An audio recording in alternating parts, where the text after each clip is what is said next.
পরে ক্লাস 8-এ, আর ছোট ছেলে পরে ক্লাস 2-তে। ও ইংলিশ ভার্সন, দুজন দুই বিল্ডিংয়ে।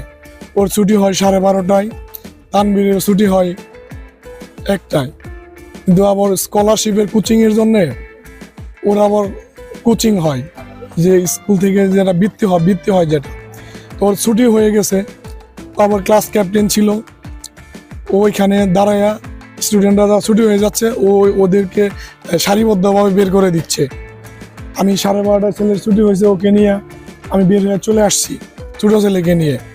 আমি এখানে চলে এসে গেছি ব্যাংকে গিয়ে শুনি যে এখানে প্লেন দুর্ঘটনা হয়েছে। আমি সাথে সাথে দৌড়ে এসে দেখি হেলিকপ্টার দিয়ে অনেক আহত নিহত অনেক সরিয়ে নিচ্ছে। আমি অনেক খোঁজাখুঁজির পর আমার ছেলেকে আমি পাইনি।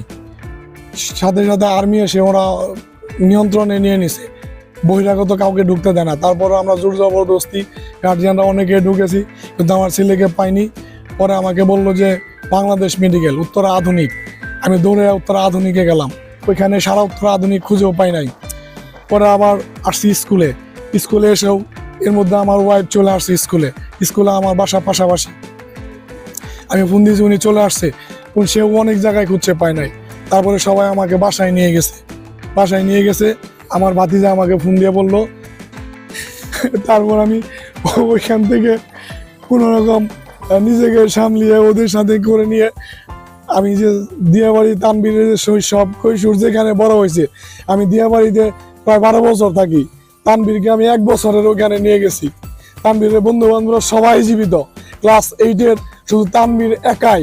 সবাই বের হয়ে গেছে, ও ক্লাস ক্যাপ্টেন, ওর দায়িত্ব পালন করতে গিয়ে ওর আজকে এই অবস্থা। তো তারপর ওখানে সবাই বন্ধু বান্ধবরা আসছে। তারপর আমরা শুধু টাঙ্গাইল চলে আসছি। স্বপ্ন ও আইএলটিএস করে বাইরে চলে যাবে।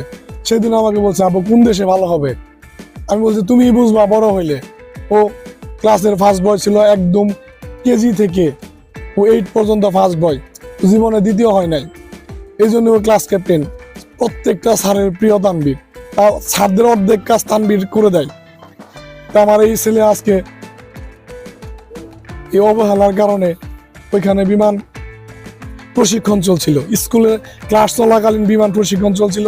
এই কারণে শুধু আমার ছেলে সহ আরো কোনো বাবা মা আহাজারি খুঁজে পায় নাই, অনেকেই খুঁজে পায় নাই। আমার পরিচিত 2-4 জন তারা খুঁজেই পায় না। তার কারণ স্কুল চলাকালীন কেন প্রশিক্ষণ বিমান এখানে চলবে? স্কুল ছুটির পরে চলবে অথবা হলিডেতে চলবে।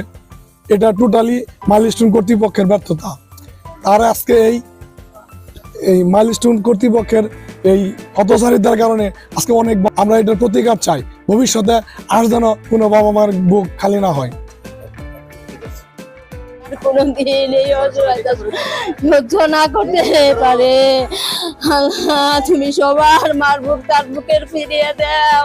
যারা আছে হসপিটালে তাদেরও তুমি তার মায়ের কাছে ফিরিয়ে দাও। আমার ছেলে তো চলে গেছে, তাদের কাছে তুমি ভালো রাখো, তাদের তুমি তার মায়ের কাছে ফিরিয়ে দাও। আর আমি চাই ওই বিমান কেন এখানে প্রশিক্ষণ দেওয়া হলো, এটার একটা বিচার করা দরকার। কেন ওই জায়গায় প্রশিক্ষণের জায়গা বেছে নেওয়া হলো, এটা সরকারের কাছে আমার আবেদন। ওই যে ছোট ছেলেকে ওর বাবা নিয়ে বের হয়ে গেছে 12:30টায়। উনি নাকি ব্যাংকে গেছে। অন্যদিন ওর বাবা ছেলের সাথে দেখা করে, আমার এই ছেলের সাথে দেখা করে ক্যান্টিনে বসে খাওয়াইয়ে রেখে তারপরে চলে যায়। তারপরে চলে আসে ছোট ছেলেকে নিয়ে কোচিং করে। ও নাকি ওর আরো সব বন্ধুদের, ওর আর 1টা বাজে ছুটি হয়, ও ক্যাপ্টেন ছিল, ওদেরকে বের করে দিয়ে ও দরজা দাঁড়িয়ে এইভাবে নাকি দাঁড়িয়েছিল। ওর বন্ধুর মা আমাকে বলতেছে, আমি তানবীরের সাথে কথা বলছি তখনই, একটু আগে, তার 5 মিনিট আগে কথা বলছে তানবীর সিয়ামকে বের করে দাও। ও বলছে সিয়াম তোমার আম্মু আসছে নিতে, তুমি যাও।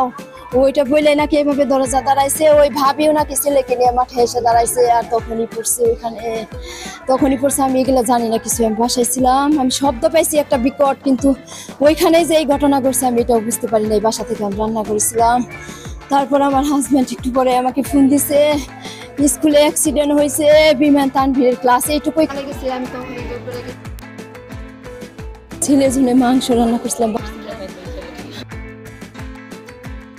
না, এই জন্য আমি মাঝে মধ্যে একটু রাগ করতাম, তুমি সবজি না খেলে তোমার পুষ্টি হবে কোত্থেকে। তারপরে ছেলেরে খাওয়াইতে পারতাম না, আর আমাদের জন্য ভেন্ডি ভাজি করছিলাম, মাছের তরকারি করছিলাম একটা, ওগুলো সব রান্না ওইভাবেই খেতে পারিনি, আমার ছেলেও খেতে পারিনি। ও 3টা বাজে আসতো, কোচিং করতো, ওই সবাই ছুটি হয়ে গেছে, যারা কোচিং এর ছিল ওরা ওই ক্লাসে থেকে তারপর কোচিং করে 3টা বাজে একাই বাসায় চলে আসে। আমার ছেলে অনেক ভদ্র ছিল, কোথাও যেত না, স্কুল আর বাসায়।